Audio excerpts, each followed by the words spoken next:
La nieve caía como un manto interminable sobre las montañas del oeste, cubriendo cada rincón con un silencio que parecía eterno. El viento soplaba con dureza, cortando la piel como cuchillas invisibles, y el cielo gris presagiaba que la tormenta aún no había mostrado toda su fuerza. Daniel Carter, ranchero de 35 años, hombre de hombros anchos y mirada azul que pocas veces se apartaba de la distancia. Ajustaba su sombrero de ala ancha mientras caminaba hacia el establo para revisar el ganado. El invierno en aquellas tierras no perdonaba a nadie, ni a bestias ni a hombres, y él lo sabía mejor que nadie. De pronto, algo interrumpió la monotonía de aquel paisaje. Frente a su cabaña de madera, arrodillada en la nieve, apareció una figura inesperada. Era una mujer joven, con la piel morena, el cabello negro empapado por la tormenta y los labios morados por el frío. Llevaba un vestido raído de piel, propio de su pueblo apache, y sus brazos cruzados sobre el pecho apenas podían contener el temblor de su cuerpo. Sus ojos oscuros brillaban con un fuego que ni el hielo podía apagar, aunque el cansancio y el dolor se dibujaban en su rostro. Daniel se quedó quieto, dudando entre avanzar o mantener la distancia. Sabía que no era común que un apache se acercara a un hombre blanco, y menos en un estado tan vulnerable. Sin embargo, había algo en su mirada que lo desarmó. No era solo desesperación, era dignidad. Ella levantó la vista, lo observó con una mezcla de desafío y súplica, y con voz apenas audible murmuró: «Necesito calentarme esta noche». Esas palabras resonaron en Daniel como un disparo en el silencio. El viento pareció detenerse unos segundos y él comprendió que no se trataba de una petición ligera. Aquella mujer estaba al borde del colapso. Quedarse fuera significaba morir congelada. Y aún así, había usado un tono que conservaba la fuerza de su pueblo, como si no quisiera pedir sino pactar. Daniel se acercó despacio sin apartar la vista de ella. Podía sentir en su interior un conflicto. Había crecido en un territorio donde los blancos y los apaches rara vez compartían algo que no fueran enfrentamientos. Pero también era un hombre que había visto demasiada soledad y demasiada muerte como para darle la espalda a un ser humano en esa condición. Se quitó el abrigo pesado y, sin pensarlo demasiado, lo puso sobre los hombros de la joven. Ella se estremeció no solo por el contacto cálido, sino porque por un instante permitió que alguien rompiera la barrera de su resistencia. La ayudó a levantarse. Sus piernas temblaban y por un momento se apoyó en él. Daniel notó lo ligera que era, como si el hambre y el frío hubieran consumido parte de su fuerza. La llevó hacia la cabaña, abriendo la puerta de madera que chirrió con el viento. Dentro, la chimenea ardía débilmente, pero suficiente para devolver la vida a quien había estado a un paso de la muerte. La joven se arrodilló frente al fuego, extendiendo las manos como si aquel calor fuera un milagro. Daniel la observaba desde atrás, preguntándose qué destino la había llevado hasta allí. No preguntó de inmediato. Comprendía que a veces el silencio era la única forma de respeto. Ella, después de unos minutos, giró el rostro hacia él. «Mi pueblo», susurró con voz entrecortada. Todo se perdió. Los soldados vinieron. El invierno terminó lo que la pólvora no alcanzó. Daniel asintió sin sorpresa. Había escuchado esas historias demasiadas veces. Sabía que muchos pueblos indígenas eran arrasados y que los pocos sobrevivientes quedaban dispersos, errantes, buscando un lugar donde la memoria no los devorara. «Aquí estás a salvo esta noche», dijo él finalmente con voz grave y sincera. «No tienes que temer nada bajo este techo». Ella lo miró, como si quisiera asegurarse de que esas palabras eran reales. Y en sus ojos oscuros Daniel creyó ver algo que no esperaba: confianza. Una chispa apenas perceptible, pero suficiente para comprender que esa noche no sería como las demás.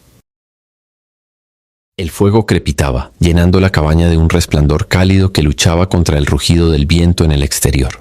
Daniel se había sentado frente a la mesa de madera, mientras la joven apache, envuelta en su abrigo, permanecía en silencio cerca de la chimenea.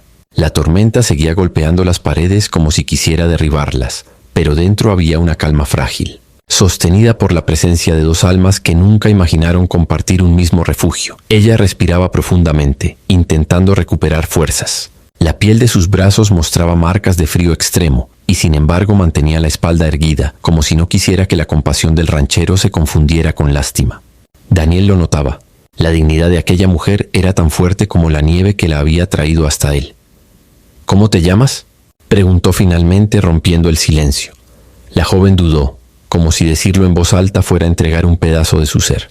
Pero luego respondió con firmeza: «Nayeli». Daniel repitió el nombre en su mente, como si quisiera memorizarlo. No era un nombre extraño, pero sonaba a fuerza, a raíces profundas que no podían ser borradas ni por la guerra ni por el invierno. Él le sirvió un poco de caldo que había preparado con lo poco que quedaba en su despensa. Nayeli lo tomó con manos temblorosas, acercando la taza a los labios. El calor recorrió su cuerpo y por primera vez en mucho tiempo sintió que algo dentro de ella podía volver a encenderse. ¿Por qué viniste hasta aquí?, preguntó Daniel con suavidad, sin querer sonar como un interrogador, sino como un hombre que buscaba comprender. Nayeli levantó la mirada. En sus ojos oscuros había un abismo de recuerdos. Caminé durante días, siguiendo el humo, siguiendo los ríos congelados, buscando algo que aún tuviera vida. Y encontré tu cabaña. Si no me hubieras abierto la puerta, no estaría respirando ahora. Las palabras pesaban como piedras en el aire. Daniel comprendió que su visita no era casualidad, sino destino. Había en aquel encuentro algo inevitable, como si los caminos de ambos hubieran sido trazados mucho antes de esa tormenta. El ranchero, acostumbrado a noches solitarias, notaba una sensación extraña en el pecho. Una mezcla de ternura y respeto lo invadía cada vez que Nayeli hablaba.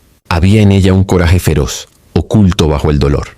Y sin embargo, lo más sorprendente era que incluso en medio de la desgracia se mantenía de pie ante la vida. La noche avanzaba. Daniel colocó más leña en la chimenea mientras Nayeli lo observaba. Ella pensaba en su pueblo, en las voces que ya no escucharía, en las canciones que se habían apagado con el fuego enemigo, pero también sentía algo que no esperaba. Una pequeña sensación de seguridad, como si ese hombre, desconocido hasta hacía unas horas, pudiera ser un punto de anclaje en medio del vacío. Cuando la tormenta se intensificó, Daniel le dijo con firmeza: «El frío no perdona. Quédate cerca del fuego esta noche». Nayeli lo miró en silencio y por un instante bajó la guardia. Sus ojos se humedecieron, pero no de debilidad, sino de un peso que al fin encontraba un lugar donde descansar. Con voz apenas audible repitió lo que había dicho al llegar: «Necesito calentarme esta noche». Y entonces, sin romper la dignidad de esas palabras, Daniel se sentó más cerca de ella. No como un hombre que buscaba aprovecharse, sino como alguien que entendía que a veces el calor humano es lo único que puede salvar a un alma rota. Nayeli apoyó la cabeza sobre su hombro, y en ese gesto silencioso se selló un pacto, no de posesión, sino de supervivencia y humanidad compartida. El fuego ardió más fuerte, como si quisiera ser testigo de ese momento. Afuera, la nieve seguía cayendo, pero dentro de la cabaña, dos corazones habían encontrado refugio en la soledad del oeste. La madrugada llegó con un cielo despejado. El sol, tímido, se abrió paso entre las montañas cubiertas de nieve, iluminando el mundo con un resplandor frío pero esperanzador. Daniel despertó temprano, como siempre, y se encontró con Nayeli aún dormida cerca del fuego. Su rostro, marcado por el cansancio y el sufrimiento, parecía más sereno. Por primera vez desde que la vio, ya no temblaba. El ranchero salió unos minutos a revisar el corral. El aire era gélido, pero en su interior había algo cálido que lo impulsaba. La certeza de que la noche anterior no había sido en vano. Había salvado una vida, pero más que eso, había descubierto en Nayeli una fuerza que lo conmovía más de lo que estaba dispuesto a admitir. Cuando regresó, la encontró despierta, de pie, mirando por la ventana hacia las montañas. Su figura, erguida y firme, parecía un contraste con la fragilidad en que había llegado. Ella se volvió hacia él y con voz tranquila dijo: «Hoy sigo mi camino». Daniel sintió un nudo en el estómago. Sabía que ese momento llegaría, pero no estaba preparado para la idea de verla marchar. «¿No tienes a dónde ir?», respondió con dureza que ocultaba preocupación. «Afuera no encontrarás más que hielo y soledad». Nayeli sostuvo su mirada. «Siempre hemos caminado entre hielo y soledad. Mi gente ya no está, pero yo sigo aquí, y mientras respire, seguiré siendo apache». Sus palabras fueron como un cuchillo y una caricia al mismo tiempo. Daniel comprendió que no podía retenerla, que su fuerza residía precisamente en esa libertad, en no doblegarse ante el destino. Y sin embargo, algo en él deseaba ofrecerle un lugar, un refugio que no fuera solo para una noche. «Puedes quedarte aquí, si lo deseas», dijo finalmente con una sinceridad que apenas reconocía en su propia voz. «No te pido nada, solo quédate». Nayeli lo observó con ojos oscuros que parecían atravesar su alma. Hubo un silencio largo, en el que la nieve seguía cayendo suave tras la ventana. Luego se acercó despacio y apoyó su mano sobre el pecho de Daniel. «Eres un hombre distinto», susurró. «No sé si el destino quiere que me quede, pero sé que no olvidaré lo que hiciste por mí». La emoción se apoderó del ranchero. No insistió más. Comprendía que había cosas que ni el deseo ni la bondad podían retener. Pero también sabía que el vínculo forjado en aquella noche de tormenta sería eterno. Nayeli se preparó para partir. Se envolvió nuevamente en el abrigo que él le había dado, y antes de abrir la puerta lo miró una última vez. Sus ojos brillaban con orgullo, pero también con gratitud. «Me diste calor cuando más lo necesitaba», dijo, «y ese fuego lo llevaré conmigo siempre». Daniel la observó mientras se alejaba por la nieve, su figura pequeña pero firme perdiéndose entre los árboles blancos. El viento soplaba otra vez, y aunque la soledad volvía a ocupar la cabaña, algo en su interior había cambiado. Se sentó frente a la chimenea, recordando cada detalle de esa noche. La fragilidad y la fuerza de Nayeli, su voz diciendo que necesitaba calidez, el modo en que había apoyado la cabeza en su hombro. Todo eso se grabó en su memoria como un testimonio de que incluso en el salvaje oeste, donde la vida parecía reducida a polvo y pólvora, aún quedaba espacio para la compasión, la dignidad y la esperanza. El ranchero sabía que quizás nunca volvería a verla, pero también sabía que en lo más profundo de su ser, ella se había convertido en un fuego imposible de apagar. Y cada vez que el invierno golpeara su puerta, recordaría aquella noche en que una muchacha apache llegó temblando a su cabaña y pronunció unas palabras que cambiarían su vida. «Necesito calentarme esta noche».